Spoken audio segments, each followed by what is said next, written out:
All right, I think it's recording, Gramps. Oh. You don't have to look at it. I'm not going to. Well, I think it's significant that you would want him to give you some bits of wisdom, because you really do learn it by all your life experiences, and maybe you didn't do all the right things, but you learned from them. Exactly. Yeah. So, Gramps, what were the two things that you said you taught him that every man should know or every person should know? Have some skill besides what your main skill is to, And learn another skill. and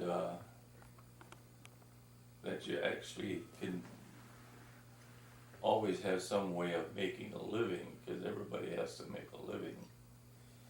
And then everything from the time I was in the service and through all my career as a power plant engineer and supervisor and whatnot, was walk towards the problem, because every time a bell would ring and a whistle would blow, you either had two choices: ignore it or walk towards it.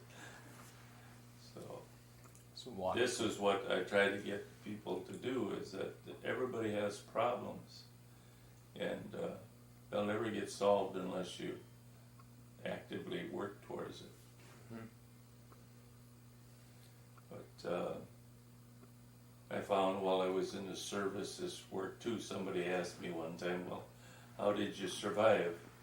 Well, basically survive by walking towards a problem and figuring it out, not try to run away from a problem. Give an example of that during the war. Yes, when you surprise attack on you, is not to go into panic mode, but to see what it is, analyze it quickly in your mind, what it is, and to do something, not just stand still or freeze. Because you haven't got control of everything, so the only thing you have control of is what you do. So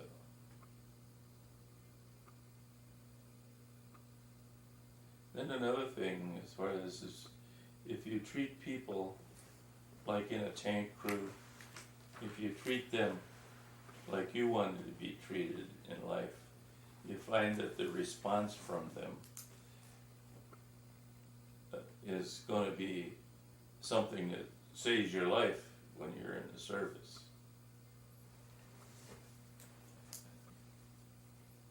But I did find that, like a lot of other soldiers, that you didn't, after being there for a while, you didn't like to make new friends, because they were times when I had guys come that were dead before I practically knew what their name was.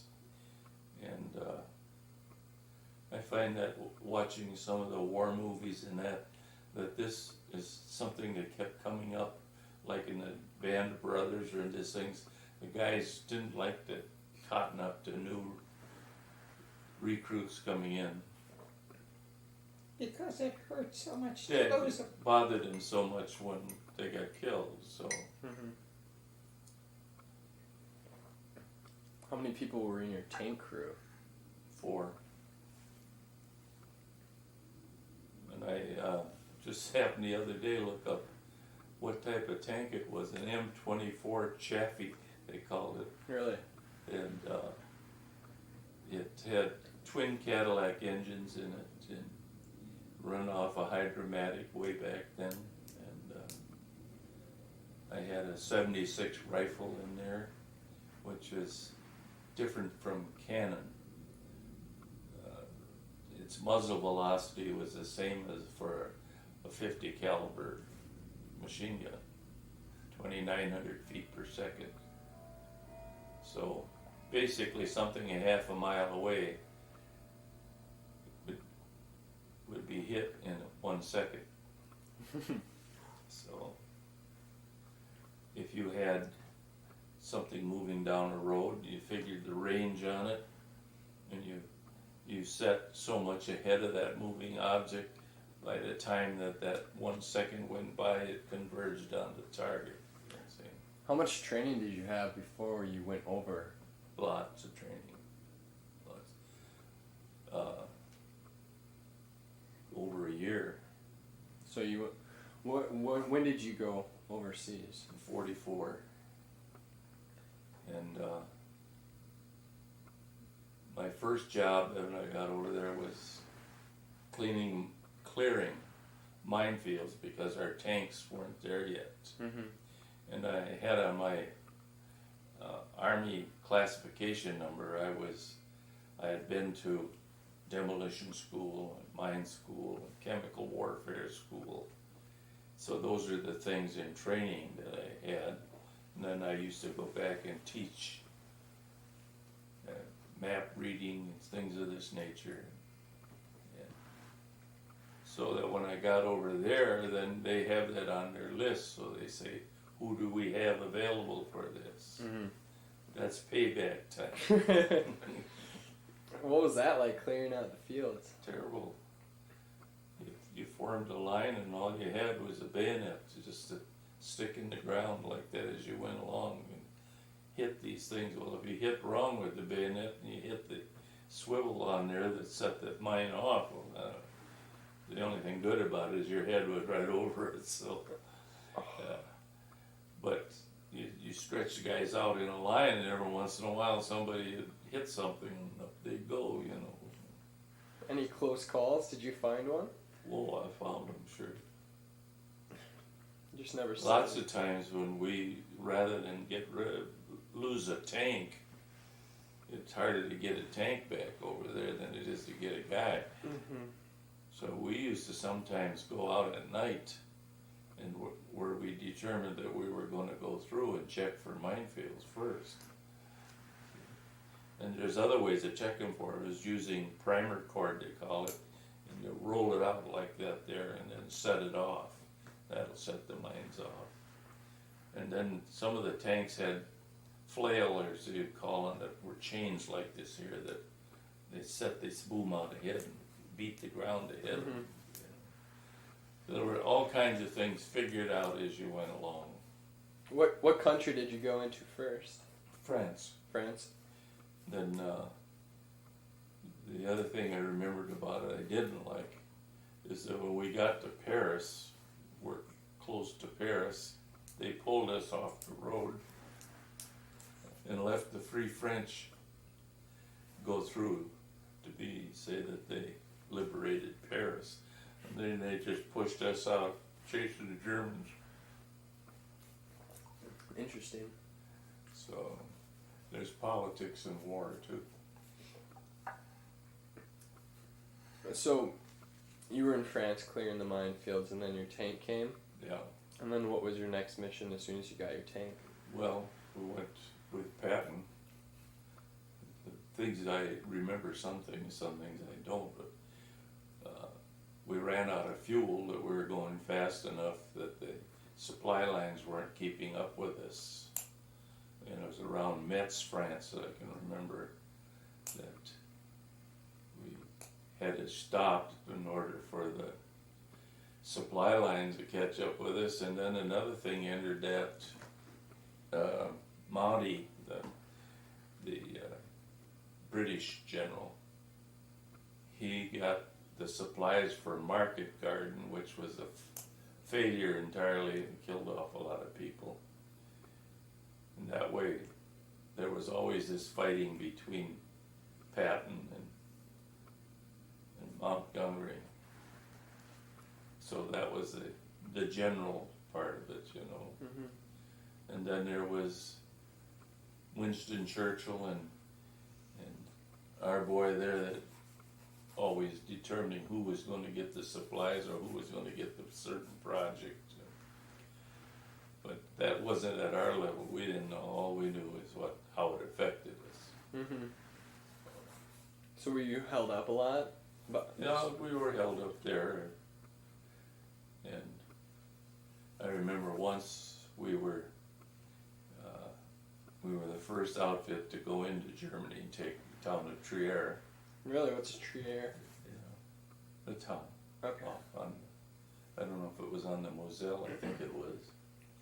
I mean, I didn't know much about, but I mean, you got your orders of march and the path to go, you know, and Mhm. that was it. What was it like liberating one of the first cities? Well, remembered that because we were all poised to take this place and we were on the high grounds and we had what you call a TOT, time on target, where all the corps is a group of divisions of artillery, all put their whole thing onto this one town. And that was an interesting thing to watch as this town just sort of crumbled underneath us, Really? you know. So they all opened fire? Yeah, the whole thing fired on that. Then after that, a whole bunch of planes started coming over, and they dropped part of their bombs on us, and then the rest on the Trier. And Were there a lot of Germans in the town fighting? Or well, not after that. There were, Mhm. How long did it take to? well, about a day. We Okay. went in there, you got to clean it out. You see a lot of people dead that didn't have like a mark on them, you know, just maybe a little blood running out of their ears or something from concussion from bombs and artillery. So.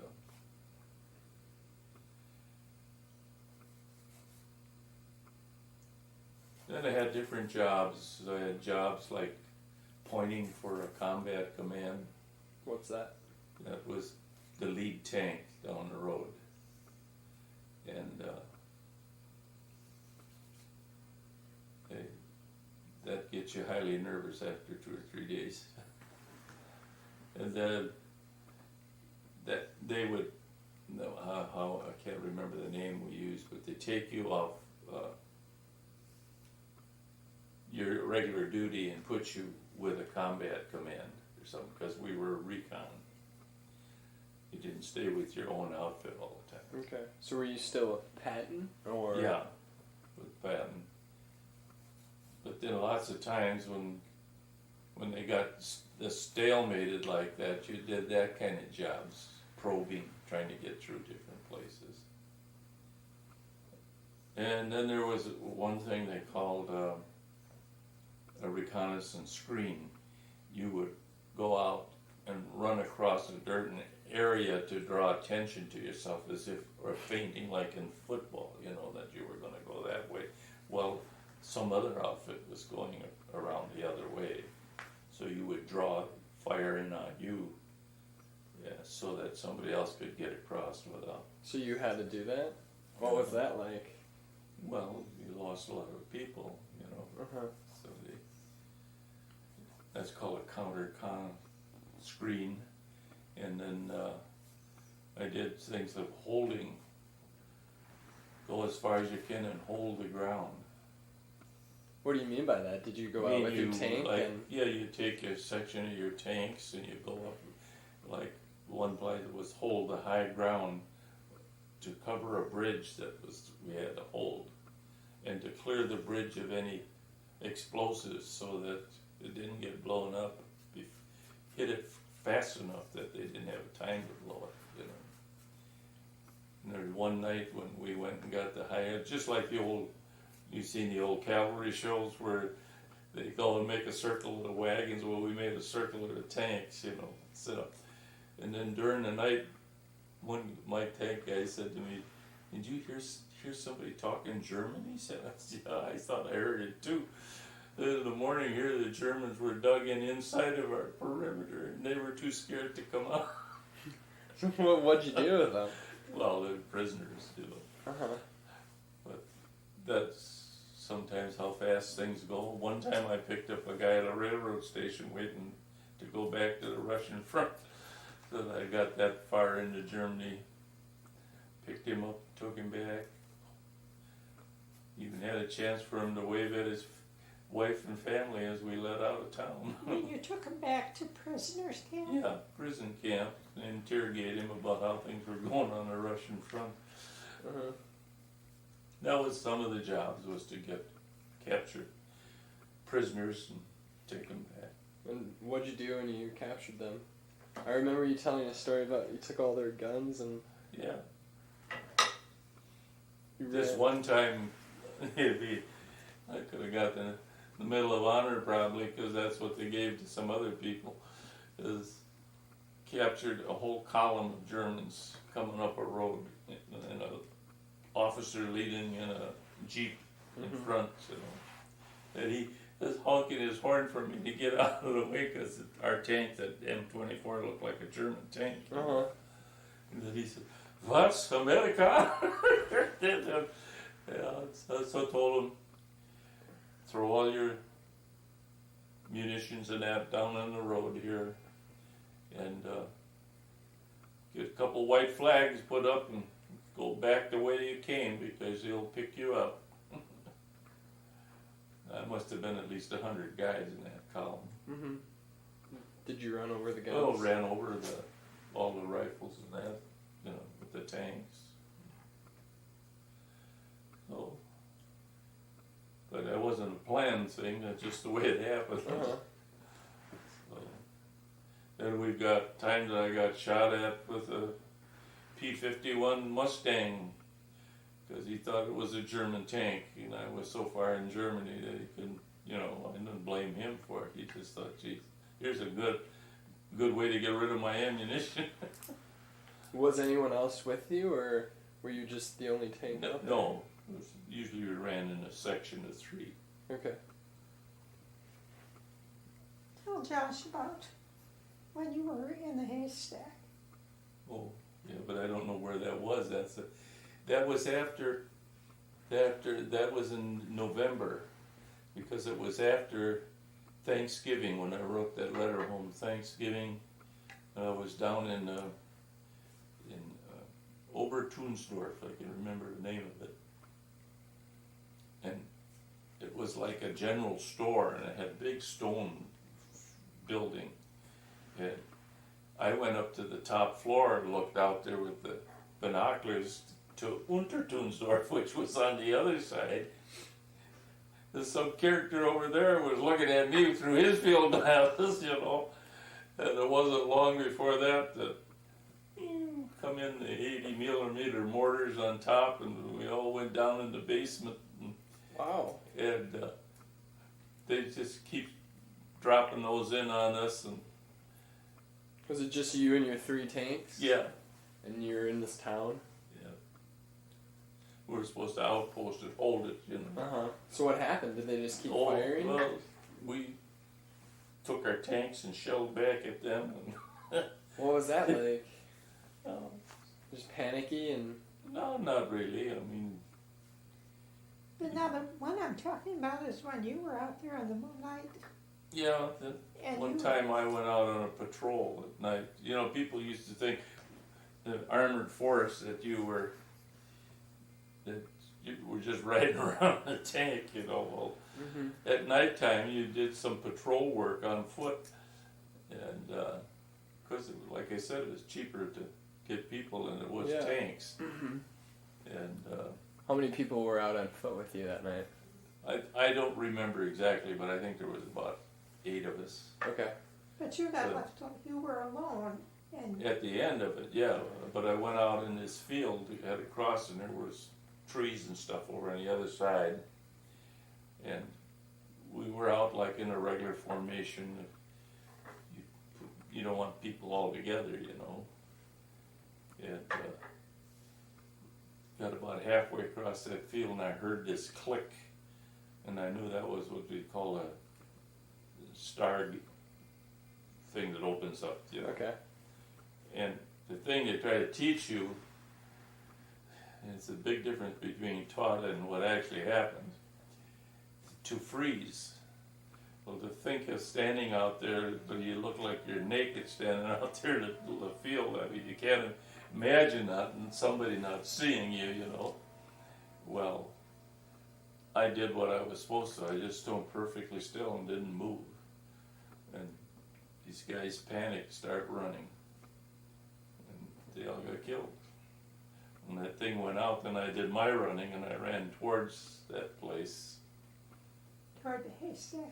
Yeah, and got into a house down there on the other side and bored into a haystack. And you could hear the Germans walking around out there outside the place, you know. And then this woman comes out. See, the houses had the barn right connected to the house, like, and I still remember that. She came out there and I looked at her. You know, like this here. And I thought, well, the goose is cooked now for sure, you know, she'll go back and yell. And she didn't. And the Germans were doing close order drill out there, out in the street.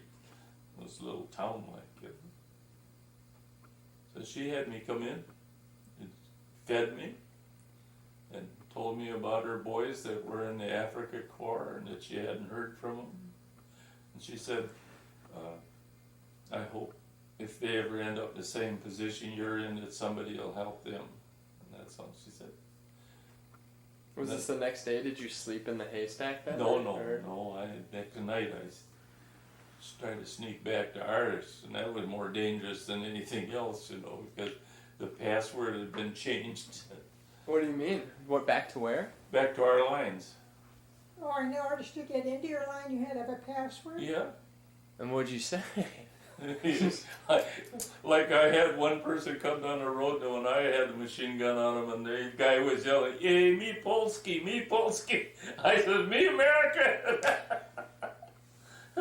Evidently, it was a trigger-happy bunch at that time. You know, you never know. Yeah. So what did they just? Well, I got back in, and, you know, my outfit, back to my tank. Do another day's job. Mm-hmm. So it was at night that you did the recon, and then you went to the barn and she found you and fed you, and then you were on your way quickly? Yeah. But I can remember the old guy that was in the place, he's pounding the table like this in the Hitler, guten Abend, Hitler. So it wasn't everybody loved Hitler. You know? What did that mean? They hated Hitler. Is that why they took you in? Well, I suppose he hated him because his kids were getting killed.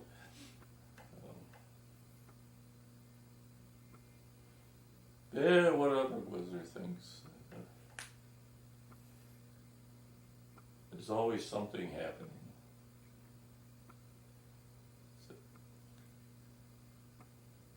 Well, you've said that by watching a lot of the pictures in the years since the war, you got the big picture, but when you're in there yourself, No, you don't have the big you got picture. just what's happening in your little section, you know. Mm-hmm. Sure, maybe if you got back to a rest point to do maintenance on a tank or something, you'd get a stars and stripes paper. Okay. But otherwise, then we went up the Battle of Bulge. That started out with, we were down in southern France, the Colmar area, and the breakthroughs started coming. And then I can remember we had to put the tank and guns and stuff back together on the road going up to the breakthrough. Because they ordered you to move so fast? Yeah, the Germans didn't think it would be possible to run a whole armored division at night on the road, you know. Well, we were running with the lights on, going up from southern France and towards Belgium. And I can remember Herman saying to me, "Boy, the war must be over," or something, with the lights all on and everything. And just about that time, the Germans strafed the column airplanes, you know. I said, "Yeah, it's all over us right now." So that was the way that went. And we ended up meeting the Germans on the road in the morning. Just going to the Battle of the Bulge? Yeah. What happened that morning? Well, just the regular battles, that's all. What's a regular battle? Well, I don't know. Well, some people making it and other people's not, you know, tanks getting knocked out. It was like a lot like you saw in the Band of Brothers, wasn't Yeah. it? Well, it was that one scene in, what was that other show that wasn't Band of Brothers that the kids took me to down in Oh. Raleigh? Private Ryan. Private Ryan. That scene in Private Ryan, we're in the town. The Germans were coming in and we were there, and that's about the way it looked. So what was it like being in that though? Like, Well, you were scared, naturally. The thing is being able to govern yourself from being scared and doing something. But what could you do if you were shelled out and in a basement? No, What could you do? I didn't get my tank knocked out there. So, we were kind of a nemesis to the Germans. That's what it amounted to. Then, That was later on, we went from there. I went up to Bastogne, up the Ireland-Bastogne Highway. If I can never find it on a map now, but what the Germans did was turn the signs around and everything, and then they came in disguised as Americans with American jeeps and everything else. You know, this was all happening when the breakthrough that came. what breakthrough? You're using the word breakthrough. You mean you broke through their lines? Yeah, they came through up from the Ardennes forest up in that area, and they were heading for down at where's the docks in Brussels or someplace, I don't know. So they were trying to divide the American army and the English army by making this. Came through a salient, they call it, where they broke through here, and then at Bastogne. Why it was such an important part is a lot of roads centered at Bastogne. So what happened when? So they used American jeeps and clothes, and Yeah, and did they? so we would ask, you know, we'd change the password like every 8 hours or so. Could they speak American very well? You Oh yeah, you couldn't that tell. was the trouble. They spoke too good. Really? They didn't talk like GIs talk, you know. Did they? So when they dressed up like that, did they try and Oh yeah, they were kill you, or did they try and send you in different they directions? were just coming through for espionage purposes. Okay. And we got word that they were coming through, but you never really thought you're going to run into them. I did. What happened when you did? Were you kind of surprised, or? Oh, yeah. Well, did they come through as a group or a single? Oh, they came in a Jeep, 4 guys in a Jeep, you know. What'd you do? Did they not have the right password, or? We were just leery of them, that's all. Got the MPs to pick them up. What's the significance of that word, bulge? Battle of the Bulge. Yeah, what It was was that a like? bulge, it's called a salient. In other words, if this is France here and Germany over here, they came in with a line of armored force again, and the best crack German tank outfits. In fact, one was the same name as ours, Zane Panzer. And they come in like this here, they point like this, and then they spread out a little bit and keep doing that and going forward and putting protection on the sides. And it's called a salient. In other words, the line would normally be here, but they pushed through here into Belgium. They push through and out. Through And and out. yeah, and then they could only have so much they can hold, you know. So the idea is to break up between the British and the Americans.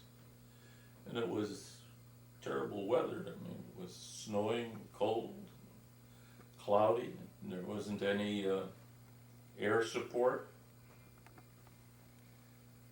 frozen feet. So then they went all that far and they finally got stopped. And when they finally got stopped, then they had to fight all the way back like this, a delaying action. And then we had to try to push them back. Who got stopped? The Germans did. They got, I don't know how many miles into Belgium. So where were you located at the beginning of the battle? Right over here, coming this way, met him on the road here. I remember Herman we tried to go across the bridge. I just started on it, the bridge blew up, you know. Really? And so then we went and ran the tank through a house and put the gun out the window on the other side, and the Germans were going down on the other side of this here creek or river or whatever it was. The little Herman was sitting in there shooting them like you were in the shooting gallery, you know. He'd start on one way up there and then go back and get one there and then work his way back through these here. What were you doing during that? Well, that was telling him what to do, you know. He's my gunner. Yeah. But then the Germans got really ticked off and they just blew that house apart, you know. And I was sick. I had and that's the time I told you I had the diarrhea and my stomach was vomiting and everything else. And I was mad because the Germans couldn't hit me. I didn't want to live anymore. It was really rough. But they took that house right down over us, backed the tank out of there. Did you back out before it fell down? No. Oh, you backed Just out. rubble. We just backed it out and got word that we were supposed to move because we didn't get across the bridge. So you didn't get across the bridge, so No. where'd you go from there? Well, wherever they sent us, really, basically. I don't remember where it was. Mhm. Seems as though a lot of the war had to do with destroying and building bridges. Yeah. Well, they destroyed and we built. So you see that market garden, that show, you see how these guys held that bridge until the Germans finally sent enough stuff across it that they couldn't hold them back anymore. But reconnaissance was, sometimes you were told to do a 30-mile-an-hour reconnaissance into a town. And all that meant is that the colonel of your outfit, he's probably on some high ground watching with glasses as you take just one tank and run down through that town to see what shoots at you. So you had to do that? Yeah. So that's known as a 30-mile-an-hour reconnaissance. In other words, you don't want to go in there with a bunch of equipment and all of a sudden find out it's a trap, you know. Mm-hmm. How often did you do those? Heck, I don't know, once a month maybe. Really? What was it? How long was the Battle of the Bulge? Well, it started, let's see. I think it was around the 1st of December, something like that. And ran on through to the 15th or 16th. That isn't how long, that was just the Bastogne part of it. Mm-hmm. Is that where you joined in? Yeah. Well, that's when the weather cleared. That didn't say the battle stopped, it's just that the weather cleared and that the fighter planes could come in. And send supplies. So sometime if you get a chance to see Bastogne as a war picture, you'll see what it was like there. So when did you join the Battle of the Bulge? From the On the beginning to road. end? On the road I told you where we went that Yeah. night. Were you And there? then that lasted, the Battle of the Bulge lasted, oh, good night, at least 30 days, just pushing the Germans back, and they're doing delaying actions. Well, delaying actions kill a lot of people, you know. What would they do? Well, they have fixed positions, and you're trying to push through them. How would you push through a fixed position? Well, the tanks would try to go through, break a hole through infantry, try to follow in behind it, you know. Typical. They didn't use this so much for that after things got under control, and they started using this as reconnaissance again to find out just where the strengths of the Germans were. What was it like leading those men? Having them follow?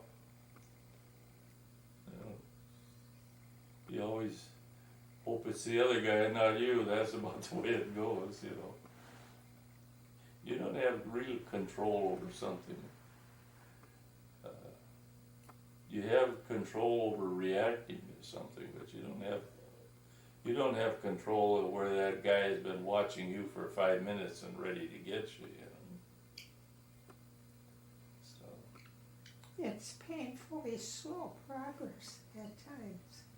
Well, it is, but the infantry was basically used after we had the break out of the bulge and pushed out, because they had to go in a line like this, you know, and push ahead, and there's pockets of resistance all along.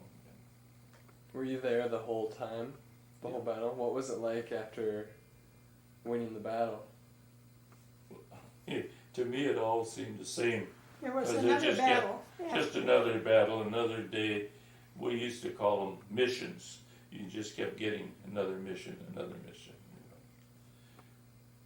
You know. My mission might be to go and clear a bridge and take the explosives out of it and hold defensive position until the main body could get across it.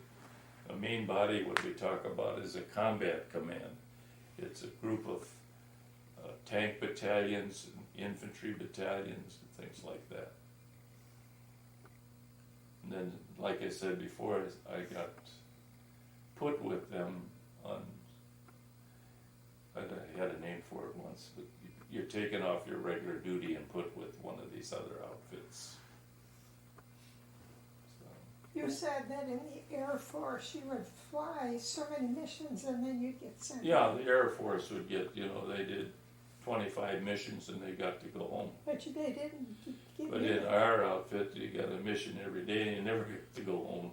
And they give you another mission and another mission and another mission. So you got to the point where it didn't make any difference because you figured on one of them you weren't going to make it, you know. And that's about the way it went. So what was after Battle of the Bulge? Well, going on through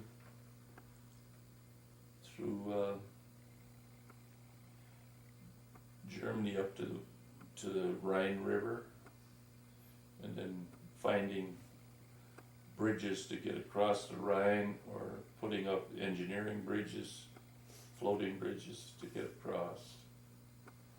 And then from there I went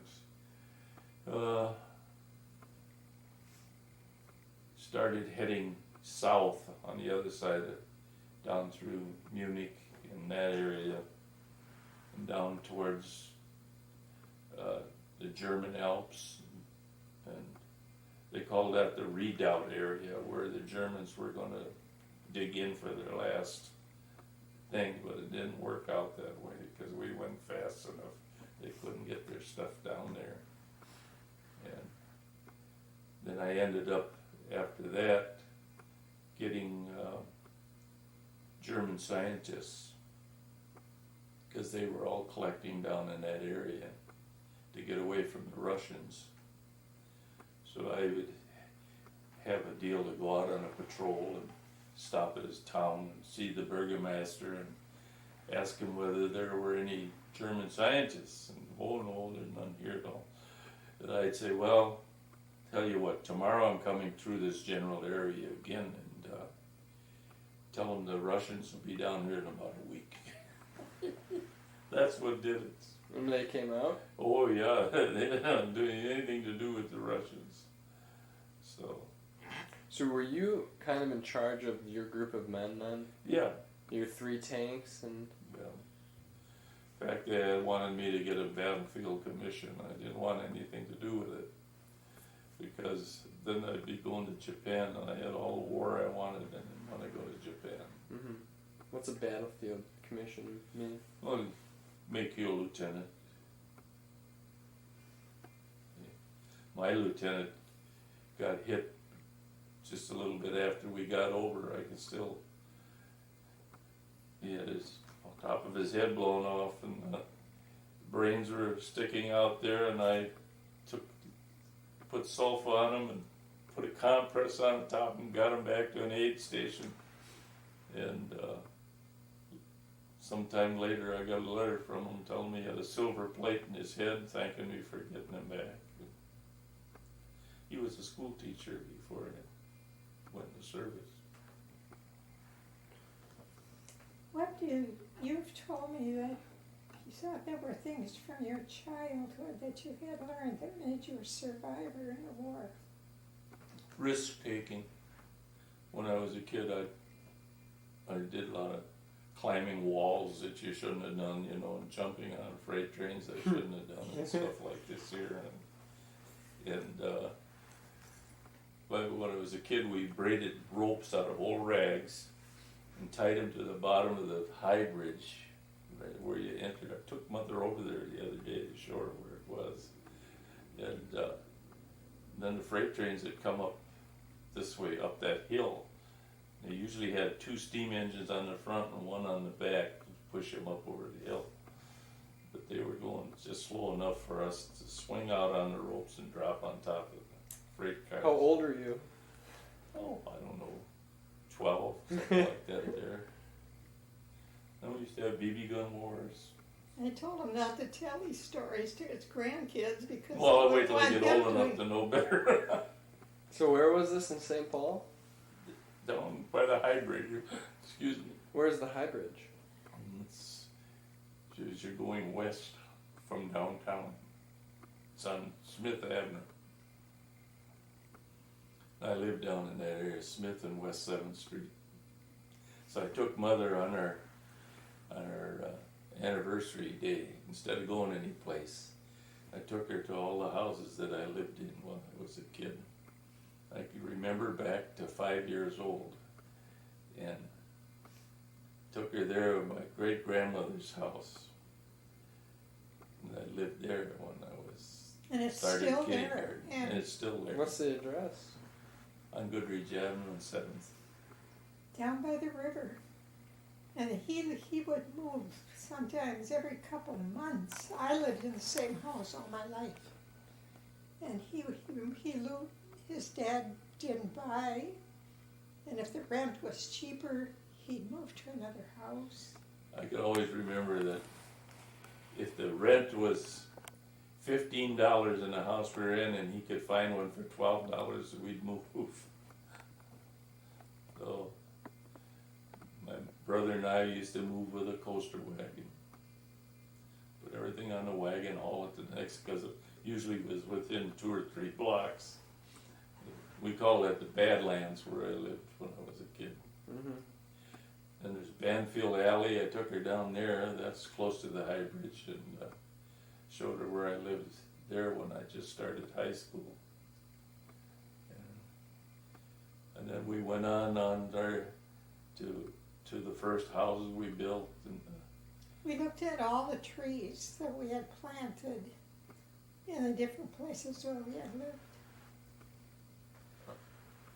And we kind of relived our life, you know, the ups and the downs by visiting where we've been. yet I went in the CCs when I was 15 years old, and that's a Civilian Conservation Corps. And I learned to do a lot of things up there. By the time I left, I was a heavy equipment operator.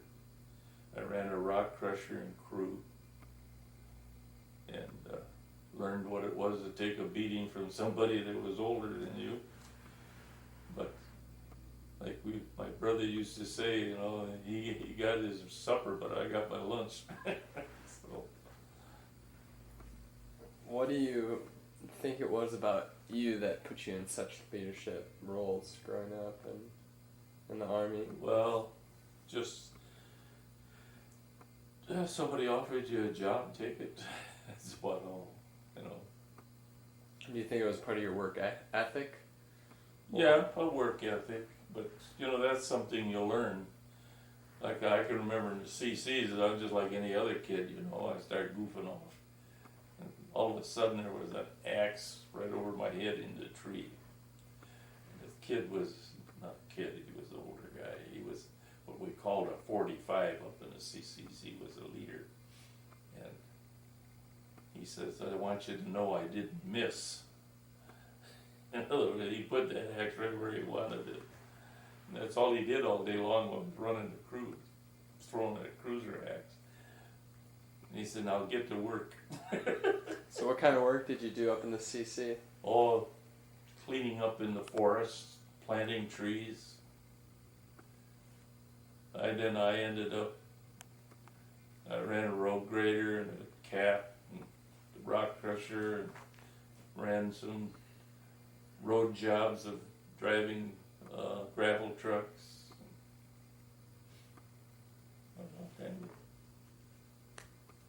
I could plant 400 trees a day. Really? Yeah. What was it I like? can still do it. What was it like being up there with during that era? Oh, it's good for kids. It's what I often wonder why they don't have something for it like now to get kids off the street that are getting into trouble or something, you know, and put them to work. And the Army ran it up there, and the forestry provided the job. The Army ran the camp, just like a regular Army camp. So that put me in, like you say, when I went to the Army, I already knew how to run a barracks and all that kind of stuff. And I did while I was in the CCs. I ran the power plant on the side, and I ran the PX, and the recreation place. And you were 16 years old? 15. But I was big for 15. And the reason that I didn't want to obey what my dad told me to do. So. What was the time period like before you went up to the CCs?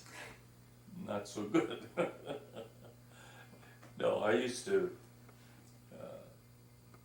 get in a lot of fights and with bullies, mainly, you know.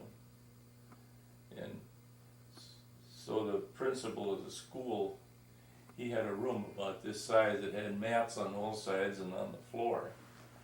And so if you got in a fight with somebody, he'd haul you down there and the other guy, and he had a great big assistant principal that was a wrestler that watched over things. So you guys kept duking it out? Stuck you in there and said, okay, you guys go at it until your tongue's hanging out and you can't fight anymore. And they gave him boxing gloves. And you're willing to shake hands, then you can come out. Until then, you're in there. So yeah, pretty soon you had enough of fighting. It didn't take too long. So, but I was raised over on what I used to call the Badlands, which was down by Hamsbury over in St. Paul. And there was mostly Italians there. I can always still remember the names: Gagliardi, Cucciarelli, Leo Stucci. And they were always shaking their fist at me because we consider ourselves white kids and they were Dagos. That's the way that was. So my brother and I used to be back to back and fight our way all the way home from school. And sometimes there were no shoes to go to school. No, go barefooted. During the Depression. And I remember my mother sewed a nice, I called it a Fauntleroy suit. She thought I was to go to school in that. And Mike and I, we both hid out our overalls someplace and took this off and put our overall. We dare go to school in that outfit. So. But that was part of the learning experience down there. The older kids would take the younger kids and push them together and make them fight, and then they'd bet on who'd win. You know. Well, that ability to stand up for yourself paid off later on. You know. Not that I advocate it. In that instance, it did. But there weren't drugs around then, were there? There what? There weren't drugs. No, there weren't guns. You know, most of the time, either throw rocks or fists, that's all there was. Mm-hmm. So that's different. Then I had a friend down there, Joseph Tallarico. I can remember, he was a buddy of mine. Later on, he had a restaurant down there on Payne Avenue. Was he a good guy? Yeah. But most of those guys that were down there were all ended up in Stillwater prison. So that I often wondered about. I was mixed in with these people, but I never wanted to steal anything. And we say, well, what's the reason for that? And I think the reason was I had a father that told me what the consequences were. He said, if the police bring you home for anything, he says, you'll never forget it. And he was right. They brought me home one time from going down to freight yards where he told me not to be. And he said, stick around to the detectives. He says, the detective said, well, I guess we won't see him down there anymore. What happened? Well, he roughed me up a little bit. And what does that mean? Wow. Give me a... Dad never spanked you. He just bang, bang. Really? So he'd be in jail now for the same thing. But at least I knew that when my dad told me something, he meant it, you know. And if I wanted to take a chance, I knew what was coming to me, and I've never, to this day, said he was wrong about anything. Because I think he probably kept me from being with those boys in Stillwater. What did your parents do growing up? My dad was a boilermaker for the Omaha Railroad. And mother did all kinds of different things. She was handy. Parents then didn't go very far in school. No, both of them never went farther than the third grade. They were able to help you with school stuff like parents are nowadays. That usually can help a kid till he gets to high school. Back then they couldn't do anything for him. So that's what I think was a shortcoming, is not having a parental help and being left too much on your own. But then after I got out of service, I went to Dunwoody and took steam, diesel, and electric there. I had a background in that, all that, and passed the Marine Chiefs test at the end, and then worked at the trade till I had enough time and affidavits to get a Chief Engineer's Unlimited license, and then ended up at 3M. So I worked half my time at 3M hourly and the other half was company. So I had a little empathy for both.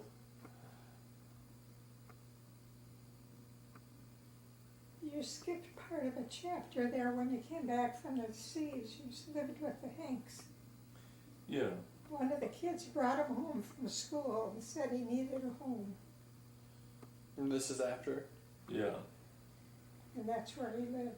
That's when they were two brothers there that were in the quartet that I was in. And we sang in school, and then we sang at Bethel College and Northwestern, and went out on the road. We had a radio place on Shenandoah, Iowa, where we had 2 talent spots, one at 7 in the morning and one in the afternoon. And then we sang out from there in a 200-mile radius, someplace at night all the time. So you were like a band on tour traveling the country? Well, it was like it was a... What was the name of your quartet? The True to Christ Quartet.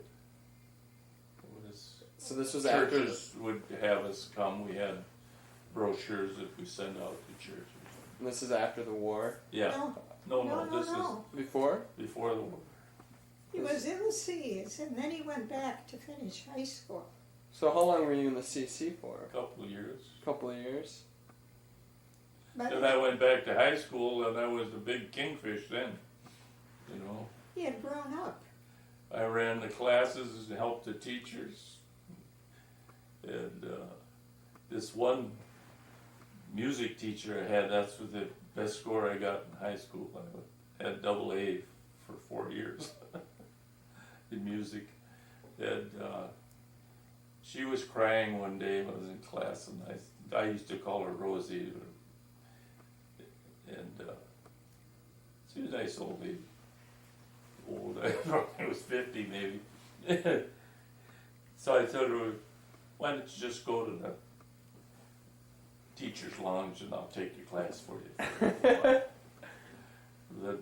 These football guys that were giving her a hard time cutting up, and they were just there to get a credit, you know. I took them out in the hall and banged a few heads. And You fought them? I didn't have to fight them. I just grabbed them, whacked them together. And told them, get your act together, you come back to class tomorrow, but don't come in today. Did it work? Oh, it worked like that. She said, Roy, what did you do? And I said, just, Rosie, it was a slight attitude adjustment. So, discipline is something that's a very catchy thing. You've got to be just about right. Can't overdo it, can't underdo it. So I met him when he was singing in an operetta. Did you sing in the quartet during high school? Yep. How old were you in high school? Well, I was 18 when I went out. They were good. You had a good quartet. Yeah. But that was the most fun I had was singing in a quartet. I never did care too much for solo work, which I did at First Baptist Church. But it was, people liked quartets for some reason or other, good male quartets. And we never had a bunch of loud noise or that. We just sang a cappella. So did your quartet travel in the late 30s, early 40s? Just before the war. Before the war, 40s, 41. Okay. It was not before the war. We went for a while after the war started. Oh yeah. So Before you went in the service. war started in 41. I went in the service in 42. Well, when did you decide to sign up? What? Well, partly because I felt like a freeloader living with these people, you know, and I was going to college and I wasn't doing well. In other words, it wasn't my type of thing that I liked. At Dunwoody you were going? No. Bethel. You went to College. Bethel, okay. And we got to tell that story over again too, about my German teacher at Bethel. Later years, I went to Bethel to sing for their commencement. Well, before that, you took German class. Well, I know.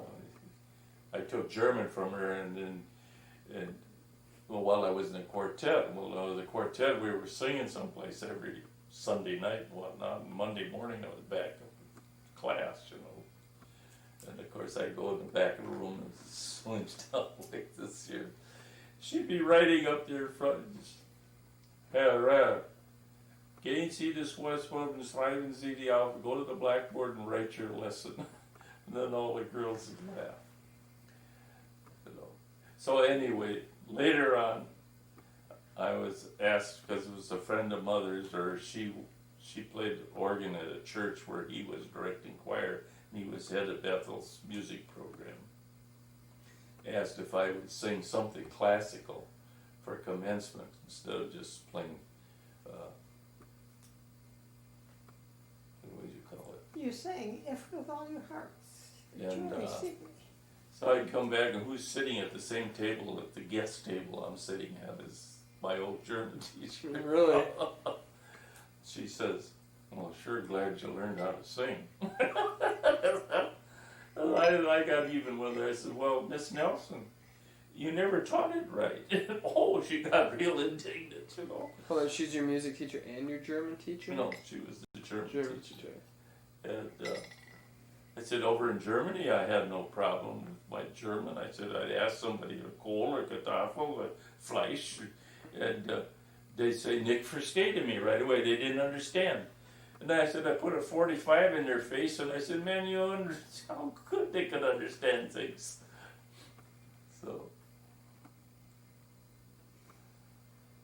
I think the tape is about to Oh, good. run out, so I can put a new one in, Grandpa. You're not off the No, hook You yet. didn't finish the story. Which Yeah, story? we have to finish the What story. happened to the German teacher? Well, that's all that happened. No, you said. Oh, yeah, she likes this part, that's why. And she says, and wasn't it nice your daughter could play for you? Who played? Her. Oh, his grandma? She had to get at me one way or another. That's funny.